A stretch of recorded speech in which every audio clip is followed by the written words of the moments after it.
You're throwing everything away. My sister Victoria screeched, pacing our parents' living room like a caged animal. The business, your future, everything Dad built. I sat calmly on the leather couch, watching her performance with detached amusement. My parents, Robert and Sophia Lee, stood by the fireplace, their faces masks of disappointment and anger. A backpacking trip through Asia? My father's voice was quiet but sharp. This is how you repay everything we've given you. My name is Olivia Lee, and at 28, I was about to teach my family the difference between perception and reality. The tech division needs you, Victoria continued. You can't just abandon it for some hippie adventure. I almost laughed at that. The tech division she referred to was my creation, a digital transformation arm I'd built within our family's traditional import-export business. In 3 years, I turned it from a simple department into the company's most profitable sector. But Victoria, ever the perfect eldest daughter, saw it as just another piece of our father's empire, an empire she was determined to inherit. I've already submitted my resignation, I said quietly. The team knows what to do. Everything's documented. Documented. My mother's voice cracked. Olivia, this isn't about documentation. This is about responsibility, about family. I study her face, the carefully maintained facade of a traditional Chinese mother always putting family first. If she only knew. My flight leaves tomorrow, I said, standing up. I've already packed up my apartment. If you walk out that door, my father said, his voice glacial, don't expect any support from us. No trust fund, no shares in the company. Nothing. Victoria's eyes gleamed with triumph. She'd been pushing for this, I knew. Ever since I'd announced my travel plans 2 weeks ago, she'd been working our parents, painting me as irresponsible, ungrateful, rebellious. What none of them knew was that this was exactly what I'd been counting on. I understand, I replied, picking up my bag. I'll see myself out. As I walked to my car, I could hear Victoria following me. You're making a huge mistake, she called out. You'll come crawling back when your money runs out. I smiled, thinking about the encrypted laptop in my bag, the contracts waiting to be signed, the deals I'd spent months setting up across Asia. While they thought I was throwing away my future on some quarter-life crisis adventure, I was actually about to close the biggest tech acquisitions in our industry's history. My phone buzzed as I started the engine. A text from Alex, my lead developer. Everything's in place. Singapore team is ready. Perfect. The backpacking trip was actually a carefully orchestrated business tour. Over the past year, I'd identified 6 promising tech startups across Asia, each with revolutionary potential but struggling with capital and market access. While running my parents' tech division, I'd been quietly building relationships with these companies, setting up independent investment vehicles, and preparing for this moment. My trust fund. I liquidated it months ago, converting it into cryptocurrency and offshore accounts before anyone could stop me. The shares Victoria was so smug about me losing. I'd already sold them through a shell company I created. I had everything I needed to transform these startups into a tech empire that would make my family's traditional business look like a corner store. But first, I had to let them think they'd won. That night, I checked into the Four Seasons. Not exactly backpacker accommodation, but I had appearances to maintain. Tomorrow I board a first-class flight to Singapore, where the first of my potential acquisitions was waiting. My phone buzzed again. Another message from Alex. Victoria already moving into your office. Want me to activate Protocol Echo? Protocol Echo was our failsafe, a series of carefully crafted digital breadcrumbs that would lead Victoria down exactly the wrong path as she tried to take over my division. She'd find just enough information to think she understood everything while actually understanding nothing. Do it, I texted back. And Alex, make sure she finds the secret folder. The secret folder contained months of fake reports and intentionally flawed code, a digital wild goose chase that would keep her busy for weeks while we executed our real plans. I ordered room service and opened my laptop, reviewing the final details for tomorrow. The first company on my list was a Singapore-based AI firm developing revolutionary machine learning algorithms. Their technology could revolutionize everything from financial trading to medical diagnosis, and they were severely undervalued. My phone lit up with a call from my mother. I let it go to voicemail. Olivia, her voice cracked slightly. Please don't do this. Your father, we can talk about this. Come home. I deleted the message and turned back to my work. They'd understand eventually, or they wouldn't. Either way, I was done playing by their rules. The next morning, as my flight took off, I received one final text from Victoria. Hope you enjoy sleeping in hostels. Some of us have real work to do. I smiled, sipping my champagne in first class, and began drafting acquisition paperwork for what would become a $30 million deal. The game was on. Singapore gleamed beneath the early morning sun as my car pulled up to the Raffles Hotel. Inside, Marcus Wong, CEO of NextGen Technologies, was waiting. Olivia. He greeted me warmly, finally dropping the junior tech director act. I grinned. Marcus was one of the few who knew my real plans. We'd been secretly collaborating for months, laying the groundwork for what was about to happen. Victoria's probably redecorating my office as we speak, I said, accepting the coffee he offered. Did she take the bait? He pulled out his tablet, showing me surveillance footage from his company's servers.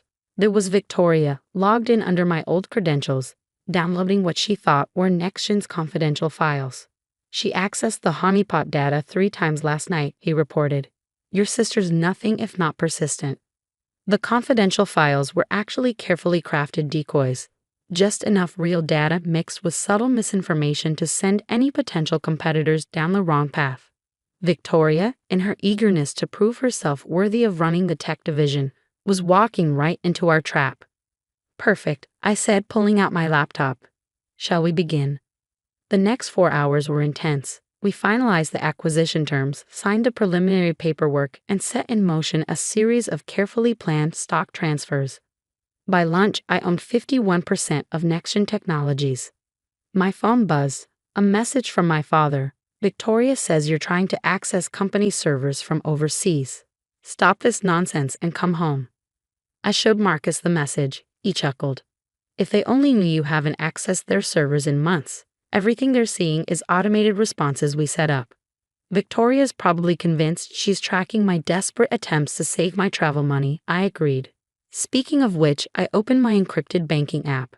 The first wire transfer was complete, $10 million to NextGen's corporate account. The acquisition was official. Marcus raised his water glass. To the new CEO of NextGen Technologies. And to Phase 1 of Operation Phoenix, I added. Over the next week, I moved through Singapore like a shadow, meeting with tech leaders and investors who'd been waiting for this moment. Everyone knew the Lee family name, but few had realized that the irresponsible younger daughter had been quietly building her own network. My phone kept buzzing with messages from home. Victoria, your access codes aren't working anymore. Guess you should have thought about that before abandoning ship. Mom, the board is very disappointed in you. Please stop this foolishness. Dad, whatever you think you're doing, it won't work. Come home before you embarrass us further. Each message confirmed that my plan was working. They were so convinced by their own narrative, the rebellious daughter on a misguided adventure, that they couldn't see what was really happening. Then came the message I'd been waiting for. Alex, Victoria found the prototype files. She's calling an emergency board meeting. The prototype files contained plans for an AI-driven trading platform, something that looked revolutionary on the surface, but was actually designed to fail in specific, predictable ways. Victoria, eager to prove she could handle the tech division, would undoubtedly push to fast-track its development. How long until she realizes it's a dead end? I asked during my nightly video call with Alex. 2 months minimum, he replied. By then, we'll be ready to launch the real platform through NextGen. My next stop was Seoul, where a quantum computing startup was waiting. Their technology, combined with NextGen's AI algorithms, would form the foundation of something unprecedented. But first, I had to maintain my cover.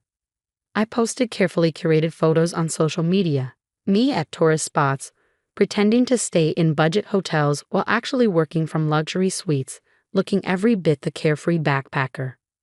Victoria couldn't resist commenting, "Hope you're enjoying spending your savings on street food while some of us are running a real business." I was in fact enjoying a Michelin-starred dinner with the quantum computing team when I saw her comment. The irony wasn't lost on my dinner companions. Your sister still doesn't suspect. Dr. Park, the quantum team's lead scientist, asked. Victoria sees what she expects to see, I replied, signing another acquisition contract. They all do. By the end of the second week, I owned 2 cutting-edge tech companies and was in negotiations for a third. My initial $30 million investment was already showing returns. But the real test was yet to come, because back home, Victoria was about to discover exactly what happens when you build a platform using compromised code. And I would be ready. 3 months into my backpacking trip, I was sitting in a penthouse office in Hong Kong when the message I'd been waiting for arrived. Emergency, Alex texted. Victoria's prototype just crashed during the investor demo. Total system failure. Your father's livid. I sipped my coffee, watching the sunrise over Victoria Harbor, right on schedule. Within minutes, my phone exploded with messages.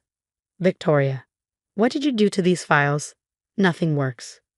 Mom, your sister is devastated. How could you sabotage her like this? Dad, the board is meeting in an hour. You've destroyed our reputation. I forwarded the messages to my legal team.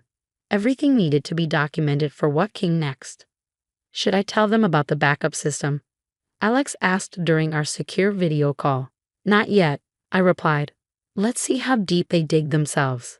The backup system was actually NextGen's new trading platform, the real version of what Victoria had tried to build from my decoy files. While she'd been struggling with corrupted code and false starts, we'd been quietly perfecting the technology. My phone rang. Victoria, for the first time in 3 months, I answered. You vindictive, she snarled.